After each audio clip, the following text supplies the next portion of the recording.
அனைத்து தமிழ்நாட்டு மக்களுக்கும் எனது சிரம் தாழ்ந்த வணக்கங்களை தெரிவித்துக் கொள்கிறேன்.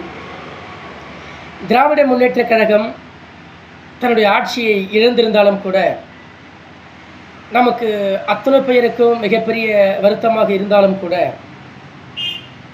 இதிலே பல பணக்கார முதலாளிகளை திராவிட முன்னேற்றக் கழகத்தை வலு சேர்க்காமல் தமிழ்நாட்டு மக்கள் அவர்களை இன்றைக்கு ஒதுக்கி புறந்தள்ளியிருக்கிறார்கள். இதை வரவேற்கத்தக்க வேண்டியது ஒன்றுதான்.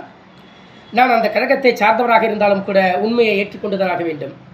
எங்களுக்கு தலைவர் தளபதி அவர்கள் கடவுளுக்கு நிகரானவராகத்தான் என்னை போன்ற பல திராவிட முன்னேற்ற கழகத்தினுடைய தொண்டர்கள் நினைத்து கொண்டிருக்கிறார்கள் என்பதில் எந்தவித ஐயப்பாடும் அல்ல. ஆனாலும் கூட இன்றைக்கு நம்முடைய கழக வேட்பாளர்களை அழித்தவர்கள் யார் என்று நீங்கள் நினைத்தால் நிச்சயமாக அவர்கள் யார் என்று சொன்னால் நம்முடைய கழகத்தினுடைய மாவட்ட கழக செயலாளர்கள், தலைமை பொதுக்குழு உறுப்பினர்கள், கழகத்துடைய மாபெரும் செயலாளர்கள், மாவட்ட செயலாளர்கள் முக்கியமாக பங்கு வகிக்கிறார்கள் என்பதை அண்ணன் தளபதி அவர்கள் அறிந்து கொள்ள வேண்டும்.